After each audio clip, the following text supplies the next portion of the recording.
बदलेपुर नामक एक गांव घने जंगल के पास बसा था। उसके पास में बहुत घना सा जंगल था।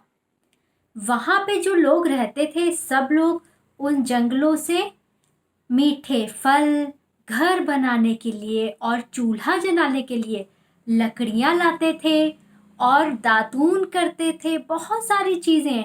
कभी किसी को चोट लगती, वो नीम की छाल लाता और उसको रगड़ के लगा लेता, सही हो जाता। तो वहां पे तो बहुत तरह के पेड़ थे और गांव वालों को उन पेड़ पौधों से बहुत लाभ मिलता था। और सबसे अच्छी बात तो थी, उन्हें तरह तरह के फल खाने को मिलते थे। एक बार गांव में कुछ लोग आए।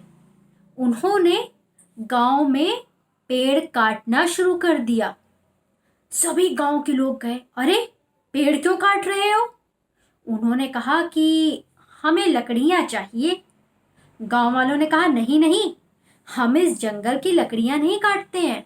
हम हमेशा सूखे जो पेड़ हो जाते हैं वो हम इस्तेमाल करते हैं।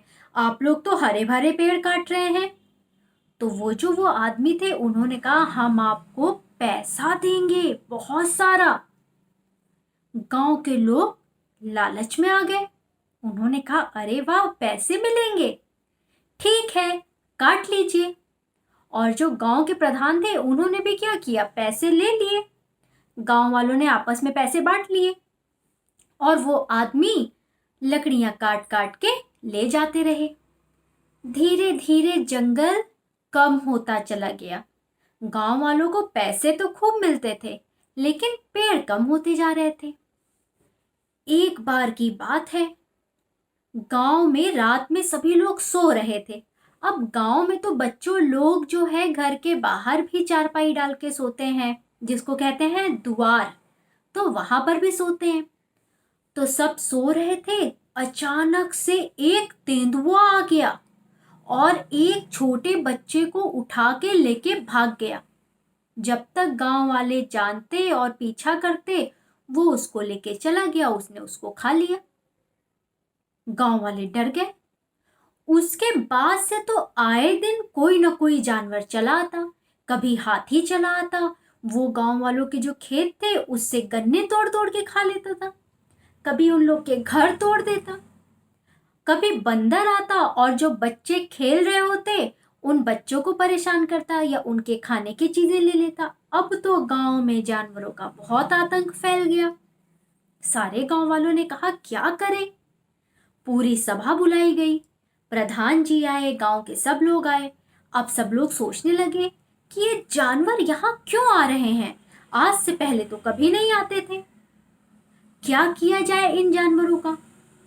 कोई आदमी कहता है एक काम करते हैं, हम लोग जो है रास्ते में खूब सारे पटाखे लगा देंगे और जला देंगे, जानवर डर के भाग जाएंगे। प्रधान जी ने कहा नहीं, ये तो अच्छी बात नहीं है। कोई कहता हम लोग ढोल और थाली लेकर बजाएंगे, जानवर उनकी आवाज से भाग जाएंगे। प्रधान जी ने बोला आखिर हम लोग कब तक ढोल और थाली वगैरह बजाएंगे? जानवरों को कोई भरोसा तो है नहीं, कोई फिक्स टाइम तो है नहीं कि कब आएंगे। सभी लोग एकदम परेशान थे। तभी उसी गांव के जो प्राथमिक विद्यालय था उसमें पढ़ने वाला एक बच्चा था। वो बोला पता है जानवर क्यों आते हैं? वो तो हमारे घर में रहने के लिए आते हैं हमारे साथ। तो दूसरा उसका फ्रेंड था, दोस्त था उसका, वो बोला और नहीं तो क्या, और खाना भी तो हम लोग के साथ खाएंगे। उनका तो घर पूरा कट गया है पूरा, तो अब वो कहाँ रहेंगे, इसलिए वो हमारे घर में रहेंगे। बच्चों की ये मासूम सी प्यार भरी बातें सुनकर प्रधान जी और गांव वाले सभी सोच में पड़ गए। वाकई जंगल तो पूरा कट गया है, आखिर ये जानवर रहेंगे कहाँ?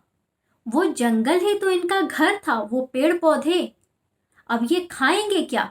तभी ये गांव में आते हैं और हम लोगों को परेशान कर रहे हैं, क्योंकि कहीं ना कहीं हम ही ने तो इनका जंगल जो है वो पूरा तबाह कर दिया है।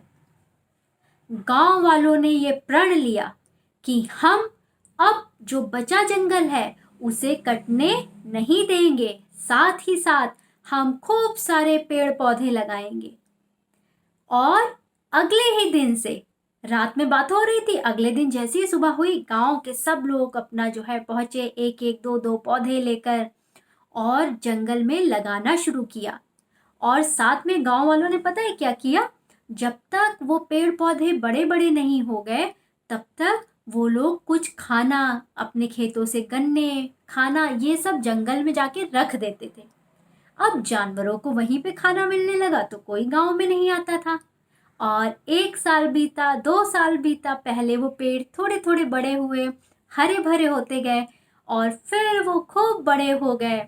और क्या हुआ, जंगल फिर से लहरा उठा और उस गांव में सुख शांति हो गई। तो बच्चों, कोई भी पेड़ पौधा जब आप काटते हैं या कोई दूसरा काटता है तो ये जरूर सोचिए, आप सिर्फ एक पेड़ नहीं काट रहे हैं, आप कितने सारे जीव जंतुओं का घर तोड़ रहे हैं। इसलिए ना खुद कभी पेड़ काटिए, ना दूसरों को काटने दीजिए। और मजबूरी में अगर कभी पेड़ काटना भी पड़ जाए, एक पेड़ काटिए तो कम से कम 2 पेड़ तो लगाइए उसके बदले में, क्योंकि क्या पता कौन सा बड़ा होगा, पता नहीं है ना, तो एक तो बड़ा हो जाए। तो इसलिए एक पेड़ काटिए तो 2 पेड़ लगाइए। तो आपको ये कहानी कैसी लगी मुझे जरूर बताइएगा। Okay, bye.